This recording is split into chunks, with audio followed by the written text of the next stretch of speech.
Hi friends, இப்போ நம்ம பாக்கியலட்சுமி பார்க்க போகிறோம். பாக்கியலட்சுமியில் நம்ம கோபிக்கும் அவங்க மாமியாருக்கும் சண்டை வேற லெவலில் முத்திச்சு. இந்த நேரம் பார்த்துட்டு அதிகம் வேற இல்லை, சொல்லவா வேணும்.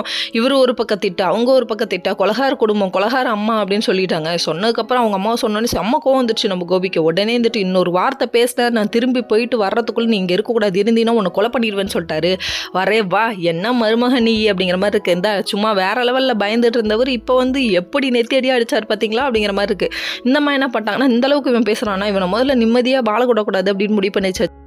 ஏம்மா, நீ நிம்மதியாக உன் மகளையும் உன் மருமகனையும் நிம்மதியாக வாழ விடணும்னா நீ முதல்ல இங்கேருந்து போமா அப்படிங்கிற அட்வைஸை தான் போடணும். அது மட்டும் இல்லைங்க, இப்படி தான் நாட்டில் முக்கால்வாசி பேர் மகளுக்கு நல்லது பண்ணுறேன்னு வந்து வீட்டில் உட்காந்துட்டு குடும்பத்துக்குள்ளே குழப்பத்தை உண்டு பண்ணி கூட்டு குடும்பமாக இருக்கவங்கள பிரித்து கூட்டு போயிடுறாங்க.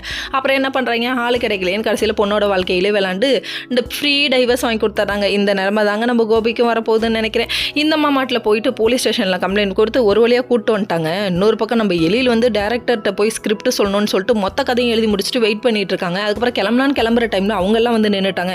நின்னதுக்கப்புறமா ஈஸ்வரி யாருப்பா, எதுக்குப்பா இப்படி நீங்கள் எல்லாரும் குடும்பமாக சேர்ந்து கொலை பண்ணிட்டீங்களான்னு சொல்லி கேட்குறாங்க. இதெல்லாம் வந்தது நம்ம கோபிக்கு தெரிஞ்சதுன்னா என்ன ஆகும், நம்ம ராதிகா தெரிஞ்சனாலே கொந்தளிச்சிருவாங்க.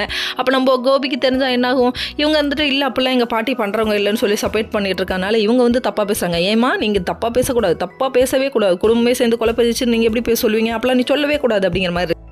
இப்போ கோபிக்கு ஒரு ஃப்ரீ அட்வைஸை போடணும், உங்கள் மாமியாரை வெளியே அனுப்புருங்க கோபி, இல்லாட்டா ஃப்ரீ டைவர்ஸ் தான் கிடைக்கும். கேட்டால் கேளுங்க, கேட்கட்டா போங்க. ஃப்ரீ அட்வைஸ் இது. Okay friends.